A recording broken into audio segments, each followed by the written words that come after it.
All right, hey everybody, welcome back to the eBay shop. My name's Corey. I'm Teresa.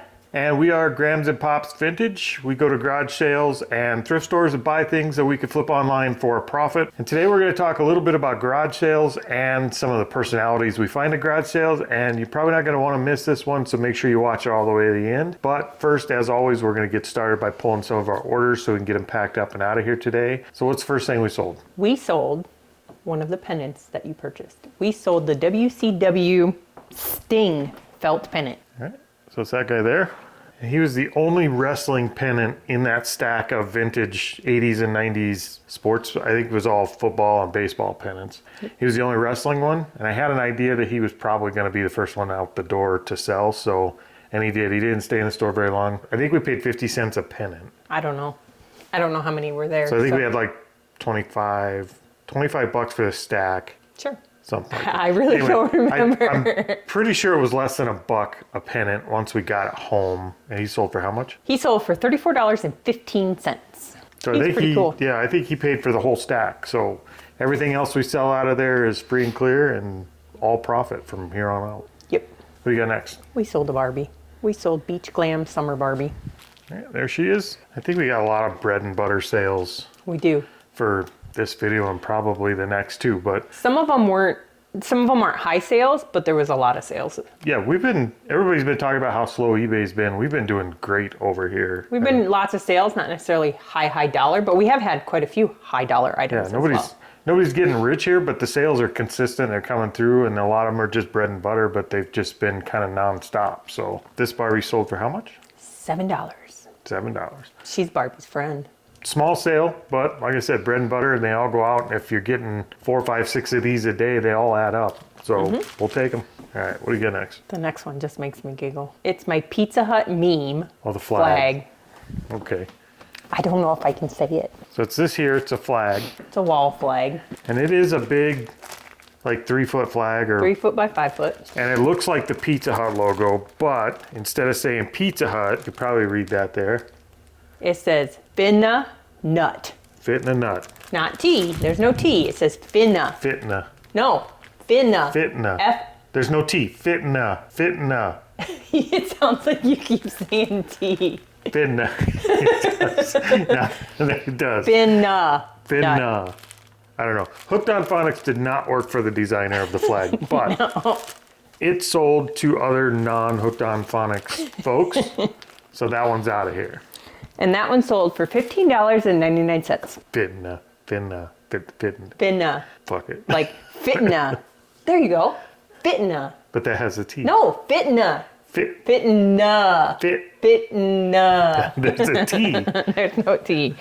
Okay, let's talk about something other than the stupid flag. All right, so we said we were going to talk about garage sales, and we are. And the first part of the garage sales we wanted to talk about is kind of a new source of garage sales. Typically for us, when we first started, and we are still kind of first starting, we're not very far into our reselling on eBay journey. But sourcing, we tend to go where the biggest amount of garage sales are. Yep.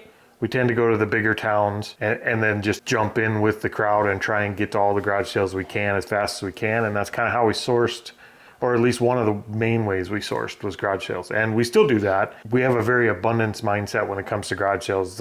I don't care if we show up at 5 o'clock in the afternoon after a busload of pickers, we're gonna find something almost every sale.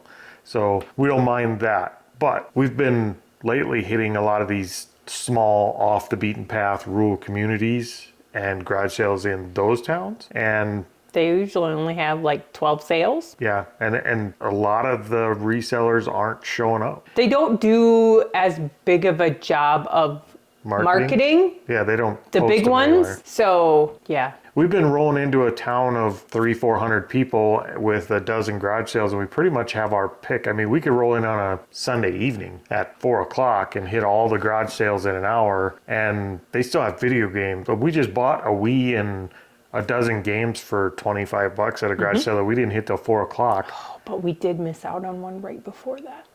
What was it?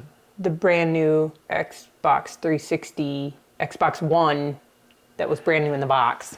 Yeah, we did. Somebody bought an Xbox One in front of us, but I actually, once I found out the situation there, I wasn't upset that we miss out No, on at the little all. kid paid for it with his own money. He Yeah. was pulling out pennies. The little kid actually brought his money collection, his piggy bank with him Jar. to buy that and counted out the money with his mom. And he was buying some for himself. So that was cool. And I'm glad it went to him. Yes. But we do, with these rural sales, rural? Kristen would hate us right now. Rural. Because rural squirrel. That's hard to say. You should change. No, don't change your name. It's catchy. Rural sales are kind of off the beaten path enough to where not a lot of people are going to them because they don't have enough sales to hit all at one time. And they've been kind of really good to us this summer. Yeah, because we picked up some of, what were those plush? Remember those 2 plush we bought? Nope. That weird, the dinosaur. Jellycat. Jellycat. Yeah, we found our first Jellycats. We did. First ones we ever found. We got a lot of firsts we haven't found yet. I've never found like one of the, what do they call it? The glassy baby glasses. We haven't found those. Never found one. I will at some point find a Chucky doll. I've still not found one in the wild that I could buy. You did find one, they just wouldn't let you buy it. They wouldn't let me buy it. They got it as a gift from their kid, and they apparently like their kid. So yeah, I've yet to find a Chucky doll for sale. That's one of the things we want to find. Is there anything you want to find we've never found? Not off the top of my head. I stick to my bread and butter stuff. Boring. So, like he was saying, don't discount the rural sales. Yep. You're not going to hit as many, but in little towns you can hit a lot. We did, the one town we did, Saturday morning? I think at this point I would almost skip a larger community sale and just go straight to a small community sale just because I know there's no competition. You could tell these sales are not getting picked over because we're finding amazing stuff at next to nothing prices. And we've even gone to quite a few sales that were out in the country, just them by themselves. They're not community sales, just 7-8 miles out of town on a dirt road with a ladder and a balloon at the end of the driveway. We just did that the other day. It was a big sale in a Quonset hut where I bought a snap-on hammer and an old Coleman stove. But rural sales, pro tip, keep an eye out for those. Do a little bit of driving to get away from the pack. And that's generally good advice all the way around. If you see the pack zigging, try to zag, go the other way. It's always worked out for us. Yep. What else we got? We sold an Infinity Curl Secret curling iron thing. It looks like it's this thing here. So if I'm not mistaken, that's basically like the RoboCop of curling irons. Yep, it's swappable. Swappable.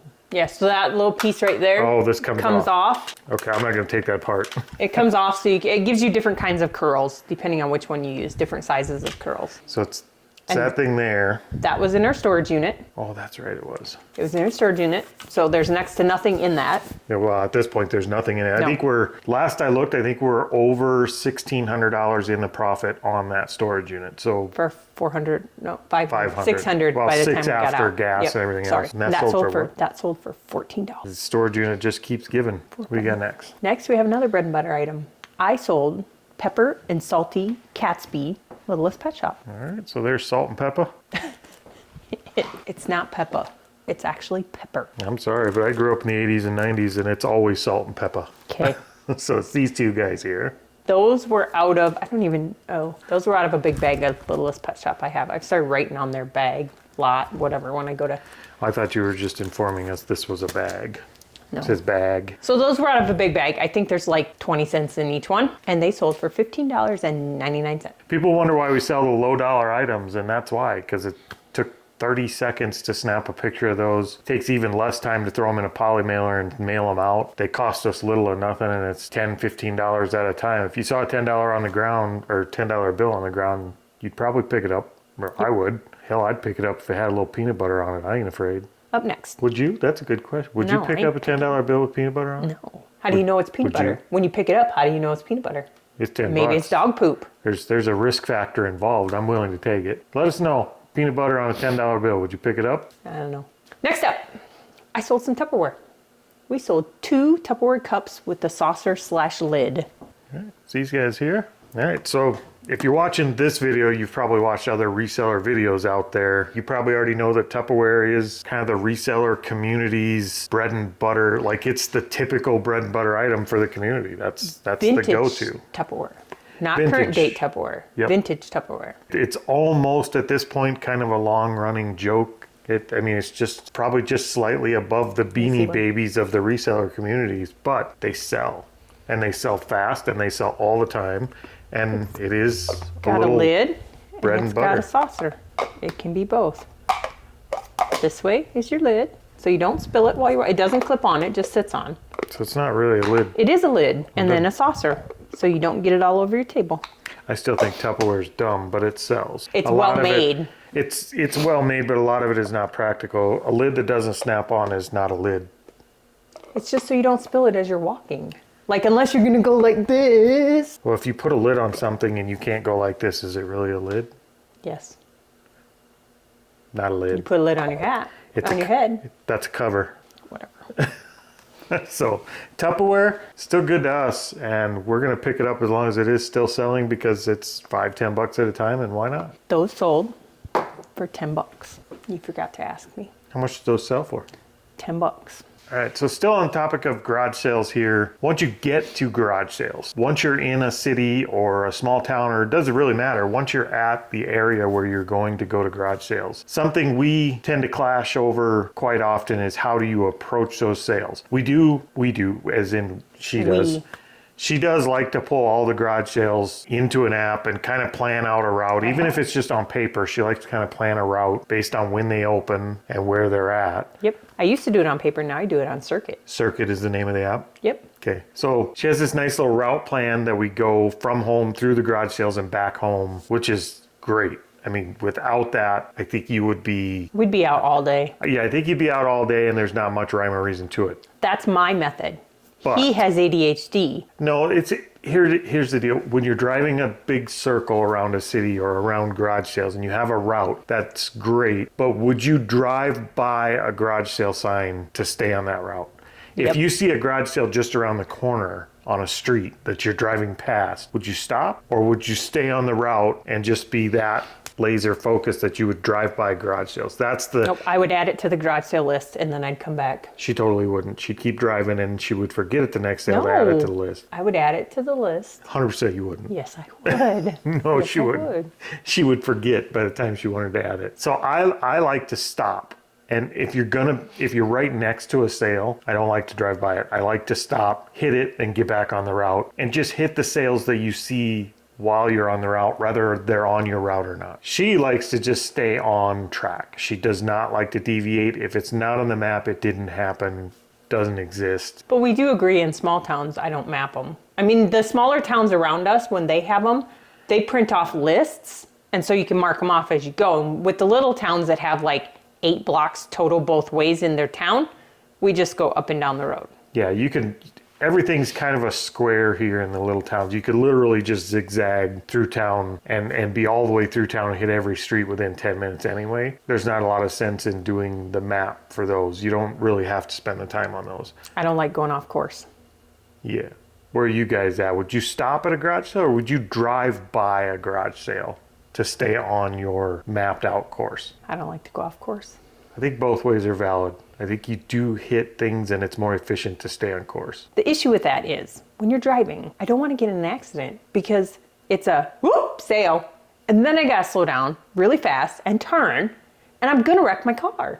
When she's driving, you're going to get in an accident anyway. No. Yes. No, I just don't, I don't know. I don't like missing garage sales, but I also don't like getting the ones that I had planned to go to.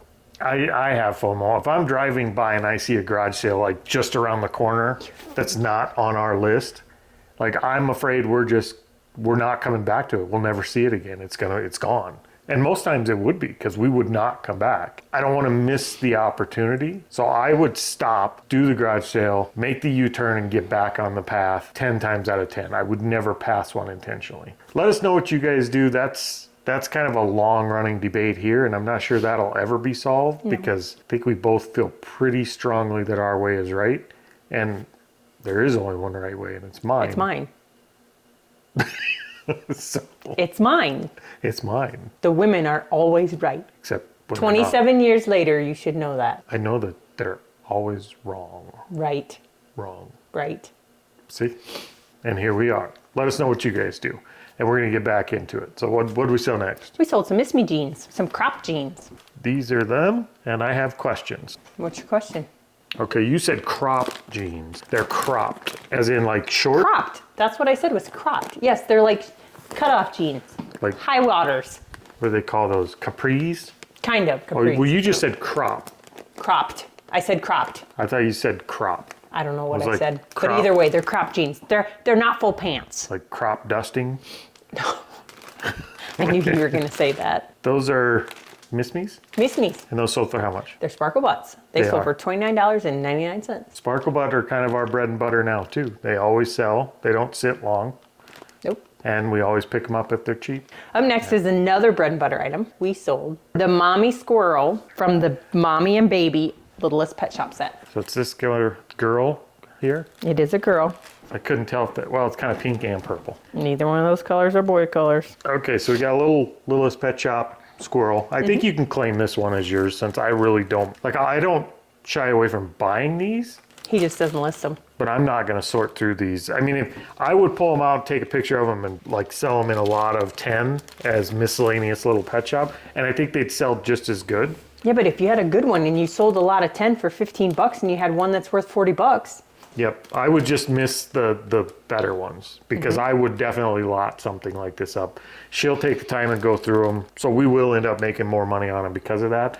I just wouldn't put the time in. And she enjoys these, so she will, and I think that's kind of a secret to You have to enjoy what you buy. Yeah, if you're buying stuff that you hate or don't enjoy, you're not gonna do it. Like, I wouldn't do these. What are you chuckling about? You gonna ask? You've been sucking at that today. Oh, what'd that sell for? It sold for $7.99. There you go. And that paid for the entire case that I got because it was, I'm pretty sure I paid, oh no, it didn't, close. I paid $4 per case for those. All right, you got anything else? I do. What I you have got? a pretty, but it's wrapped up so you can grab it, but you're gonna have to put an image up. So we sold my art glass jellyfish paperweight. So we got this American Bubble Boy. Yep. I wrapped them up so that when I stuck them in there, I put a bunch of glass things in there so it didn't bounce against anything and break. It's really, you can't tell. I mean, it's literally just have a it wad upside of down. American Bubble Boy, but it's one of those crystal paperweights. Yep. And it looks like a jellyfish inside. And I will put a picture up here once she tells you how much it sold for. It sold for $13.29. That's the second paperweight like that I've sold. I sold my Murano glass one too. We like shiny. I like shiny things. So He I just pick 'em doesn't up. like glass, but that's it. glass. I think you could chuck that and not break it.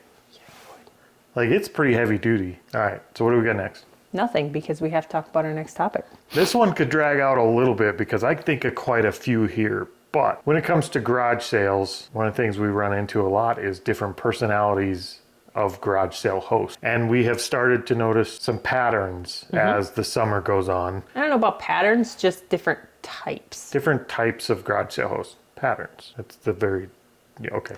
Anyway, we have started to pick out types of garage sale hosts, and we can kind of tell pretty quickly which type of garage sale or garage sale host it's going to be once we roll up to the garage sale. So we're going to talk about a few of those and some of our favorites that we've noticed over the summer so far. Yep. What's the first one? I think our first garage sale host type, and probably one of my least favorite, is the eBay looker upper. Oh yes, where they put their box of thing or their, say it's a case of Legos, and they go through all the work of creating a little sign that says sells on eBay for. Or they just print out the eBay listing. That too. Like we see a lot of these. Or just sticky notes that say sells on eBay. Yeah, I don't have an issue with them looking up their prices and knowing what their stuff is worth. That I actually don't mind at all. But the eBay comps they're grabbing is usually the highest price they can find on eBay so they could justify the gouged price they're trying to put at their garage sale. eBay also has a few million people a day that see their website and see their products. The garage sale has a dozen. Yep. Different crowd, different pricing tactics. They're not going to get eBay prices. And if they do, congratulations, they did awesome. But the eBayers come in several forms too. Sometimes they're just right out front. They have an eBay sign. They just print out the listing and put it on everything. Sometimes you get that eBayer that doesn't have prices on anything, Yep, and but they they say- want to make sure they tell you. Yep. Or while there's no price on there and you say, well, I'll offer you this for it. And they're like, well, let it me sells check. on eBay. Oh yeah, the checker. Let me check. And then they go and look up on eBay what it's for, and they show you the highest price one. And then you don't want to be the ass and look it up and say, no, see, here's what it really sells for. Because they only look at Listed comps, not sold comps. I would totally do that if they gave me a bogus number off eBay. I mean, if they looked up the highest price and they did it right in front of you, I don't mind correcting that. Although usually I done won't. that. I will just leave it 9 times out of 10. I've done it once. The eBayer that, you go to ask a price and they want to make sure, well, that sells on eBay for $800. You get that kind of eBayer too. They're not eBayers. They're just eBay looker-uppers. The eBay looker-uppers. So you got to watch out for them. Because they don't want to do the work of selling it on eBay, but they want to sell it at eBay price. Those ones are kind of fun, but if you run into that, don't just automatically disregard the sale, because we have found deals that you could tell they just don't value the item, so they didn't take the time, and we've picked up good deals even at sales with those guys. So the next personality type, which is probably one of my least favorite. You said the last one was your least favorite. Did I? Yes. I hate all these guys. No.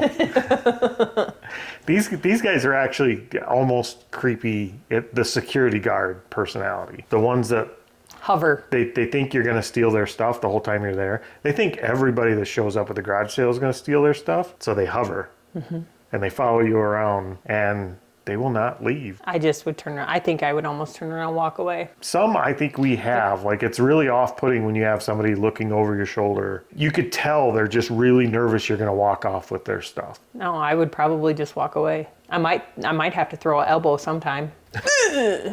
How was that? Okay.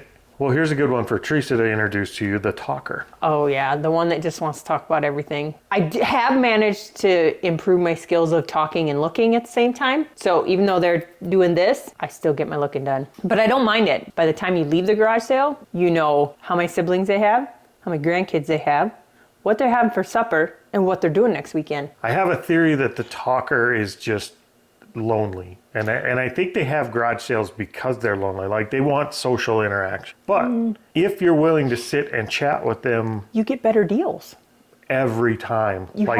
If you will have a conversation with these people, they will almost give you their stuff. You have to make a connection.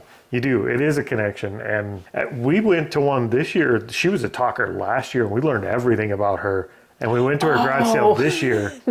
The one that I bought those little mini brats from. Yep. Well, she told us the same stories over again. Yeah, we got the same exact stories this year that we got last year, but we remembered her. Yep. Because I only remembered her because of two things. One, of her accent. And her grandkids. And two, the story she of was her from grandkids. Greece and her grandkids. Yep. And we got better deals this year than we did last year. Yep. So I didn't buy much, but it was fun. It was fun to hear it again. Yep. So we don't mind that. The talkers are usually fun. You do get better deals. You just have to not be in a hurry, and don't let them know even if you are in a hurry. Like, take time and listen to them. They just want to be heard, and they want interaction, and talk to them a little bit, and they do give you deals. They give you deals. Yes, that's a good one. The next one I think is the historian. I think we've all ran into these guys. They're almost to the point of being the hoverer, but not quite. But what they do is they want to, I said doo-doo. What they do is they want to make sure you know the history of every item they put out at their garage sale. Yes, so like, oh, you're looking at that? My mom gave that to me for my wedding, but I'm selling it now. That's the sweet and short version, because usually it's about a 20-minute conversation of where that came from, the authenticity, how it was used in its lifetime, why it's being sold. Like, you're getting all the details about that item. I don't know why they want you to know the history of it, because they're justifying why they're charging you that price for it, or I don't know. But I'm not really interested in the history. I just want to buy it and sell it. I mean, we listen, we're polite, we're not jerks when we go to No, I don't garage walk sales. away in the middle of their conversation. But a lot of times it's not necessary. Just put the price on you want, and we'll give you less. That's how it works. The ignorer. Oh, those ones I don't like. When you come into a garage sale and you say good morning, good afternoon, whatever, and they don't even acknowledge you're there. You can walk through their whole garage sale, you could buy something, you could go up and pay, they'll tell you how much, and that's the only words they say to you the whole time. Yeah, some people just aren't people. Corey's not a people, not but he still bees nice to people. That bees nice? You still bees nice. No, you could tell they're completely disinterested in what's going on. They don't want to deal with the people there. A lot of times, like, we went to one and they sat and talked to their neighbor the whole time, Yep. like a friend of theirs. And Was that the one I bought the Barbie stuff from? I think so. Oh, the McDonald's thing. But they just had a full-on conversation the whole time we were there, and they never, like, they didn't even look at you when you were paid. They were just like, that's $5, and just kept talking to their neighbor, Yep. which is rude. It is. That's right. Yeah, rude. It is. I mean, at least I can't think of a better thing to call it. If somebody acknowledges you when they come into the garage sale saying, good morning, how are you? And you don't acknowledge back, you need to go back to bed. Yeah, it's generally a bad experience for your shopper, but I mean, They're not going to deal with you. Like, they're not going to give you a deal at all. It's not going to put me off, though. I'm still going to buy their junk. You're not supposed to buy junk. Well, we want them to believe it's junk. Okay. It's good their point. junk. It's our treasure, right? Isn't that how it works? Mm-hmm. Another man's junk? That's wrong. Yeah, I don't know why I'm so itchy today. Another man's junk. Okay. Yeah, we're not Do we have gonna more? Do we have more type of personalities? I don't think we have any more. What do you notice at garage sales? Give us your personality types for garage sale hosts. Let us know the type of people putting on garage sales in your area. Maybe you guys are seeing some different ones than we are. Obviously, there's the super friendly ones that just want to chat. I like those. And we like those. And just like the lonely ones, the talkers, you know, a lot of times they just want to chat. They just want the social interaction. I find that that's most of them, don't you? I'm a social butterfly, so I like to talk to people. Yeah. Usually we have a conversation at almost every garage sale we go to. There's very few that we don't have a conversation with. I like to talk to people, but I don't like to bargain. So I make Corey do the bargaining. I like to talk to people before I bargain. I know, I'll talk to people, but I don't like to, I'll ask you, hey, how much for this? And you're like, we'll offer this. And I'm like, well, how about you offer this? Yeah, I do her bargaining for her. Yes. But I will tell you that you're way more likely to get a deal if you form some kind of a connection with another human being at the sale. Well worth having the conversation, and just margin wise from business perspective, it's well worth having a conversation. So build your people skills. If you're not doing that, start doing it, and you'll see you get a lot better bargains at the garage sales. Yep. You want to talk about our last couple things? Speaking of sales, yeah, what do we got left? We sold 4 packs of 1988 Topps football cards in white package. So more of these guys? Should we mask today? The cellophane packs are noisy. So we got 4 packs. Was it $32? $32. So Okay. what did they sell for? They sold for full price. No. No, they sold They for sold for $7. $8. Yeah. 8 times 4 is 32. Full price would have been $34.50. We should just like mount a calculator here so we look smart, but we're actually just They're gonna notice you're poking. shh. Okay, so $32 we got on these 4. Yep. And we have nothing in them, so they're all profit. Okay, up next, the last thing I thought would sell out of my LuLaRoe, we sold the velvet dress. This one. It's velvet. It's a CC dress. It's the model. So if you haven't watched our Lulu screw up, take a peek at our previous videos. Maybe I can link it up in here. But we bought a bunch of LuLaRoe thinking it was Lululemon and found out we were Lulu-Looney. Yep. But hey, that paid for the entire stack. It did. So I paid $4 for all of it. our mistake is officially profitable. Yes. That one sold for how much? That one sold for $14.99. So there you go. We're $10 in the profit. Well, it's probably closer to $7 in the profit on our LuLaRoe mistake. Lula mistake, because it's Lulu and Lula. We're no longer Lulu losers. There you go. Up last Up last. was something I don't know. I listed them not thinking that they would actually sell, but we sold, oh, you might not want to take, or just grab one of them. We sold the Pioneer Woman glass jars with lids, a set of 5. So it's these ones. After a little bit of cleaning and whatnot, taking labels off, which what they are, They're measuring. They're like recipe in a jar type things. no, they were actually like spaghetti sauce. Well, they're still measuring. Like, see, they're measuring. Yes, they have measured. measurements on them, but they're actually like her sauces and stuff that she sells at the grocery store. She sold spices or like spaghetti sauce, Alfredo sauce. Well, here's the deal. They're very cool decorative jars with measurements on them that would be great for like hot cocoa recipes for Christmas and stuff like that. They came in our storage unit, or we probably would have just Thrown them. not bought them or just chucked them. But we figured they were Pioneer Woman. They were measurement jars that you can actually use as a measuring cup type thing. Yep. And thought they were just cool enough to take a chance on them. We had 5 of them, and they were lotted up Yep. as one Yep. sale, and they sold for how much? $29. So almost $6 a jar. $6 a jar for spaghetti jars.